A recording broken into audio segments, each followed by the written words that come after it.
भाव होते हैं। और अब हम सीखेंगे 12 भाव की संज्ञा यानी कि उसके नाम, है ना, कि पहले भाव को हम क्या कहते हैं, दूसरे भाव को क्या कहते हैं, तीसरे भाव को क्या कहते हैं, यानी कि उसका नाम क्या है, उसकी संज्ञा क्या है।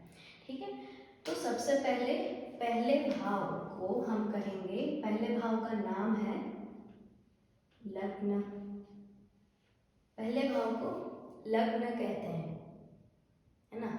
लग्न वो शादी वाला नहीं, ये प्रथम भाव का सिर्फ नाम है, लग्न।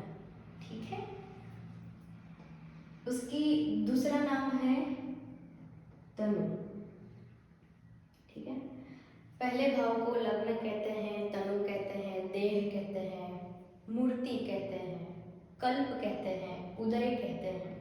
तो ये सब उसके नाम है, प्रथम भाव के नाम है। अब दूसरा भाव जो है उसको हम क्या कहेंगे, धन भाव,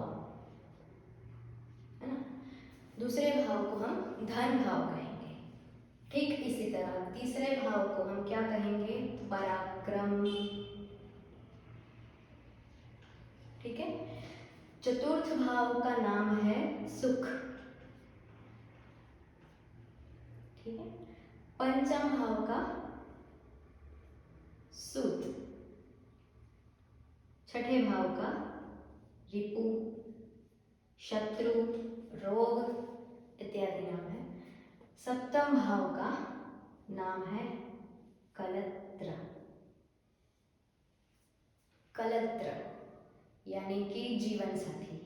ठीक है, अष्टम भाव का नाम है मृत्यु। नवम भाव का नाम है धर्म,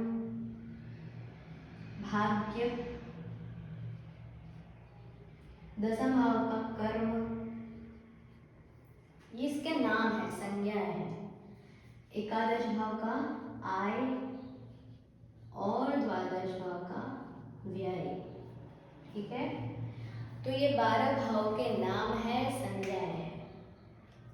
और नाम के अनुसार उस घर के गुण रहते हैं, कुछ कुछ गुण रहते हैं, कुछ कुछ क्या ऐसा ही रहता है। ठीक है, अब हम कुंडली के 12 भावों की संज्ञा देखी है।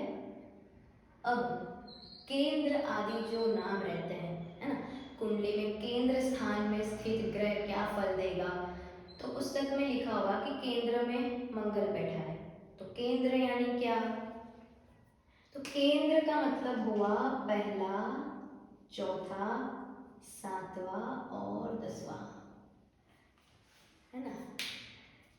1, 4, 7 और 10 ये स्थान जो है इसको हम केंद्र के स्थान कहते हैं। केंद्र, इसका नाम क्या है, केंद्र। अब है त्रिकोण, तो लग्न से मतलब पहले भाव से पंचम भाव और नवम भाव को हम त्रिकोण कहेंगे। तो पांचवा भाव और नवम भाव की संज्ञा मतलब इन दोनों को हम त्रिकोण कहेंगे।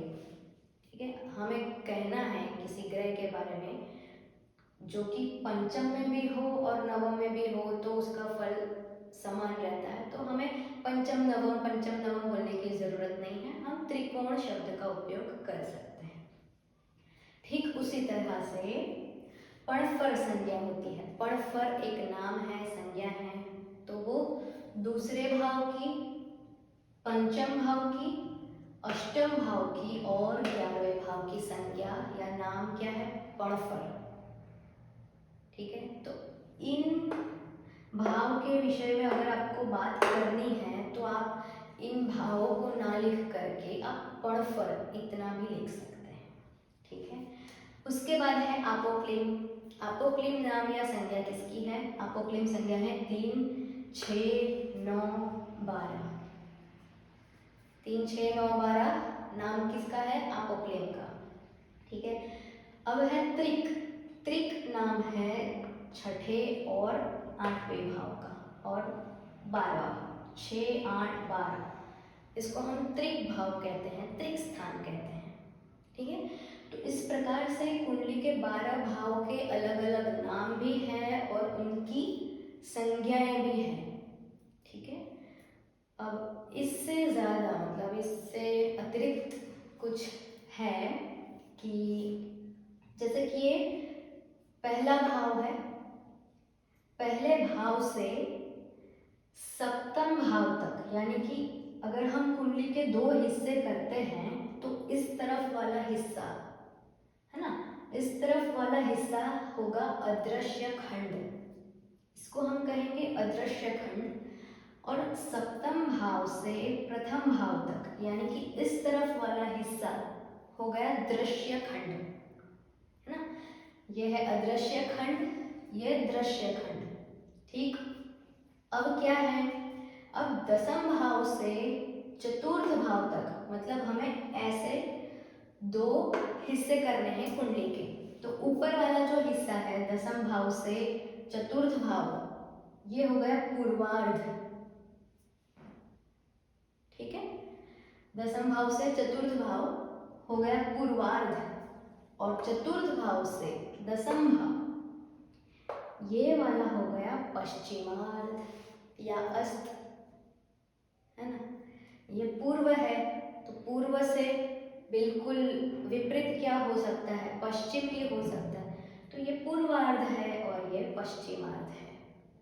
ठीक है, तो ये थी कुंडली के 12 भाव की संज्ञा या उसके नाम।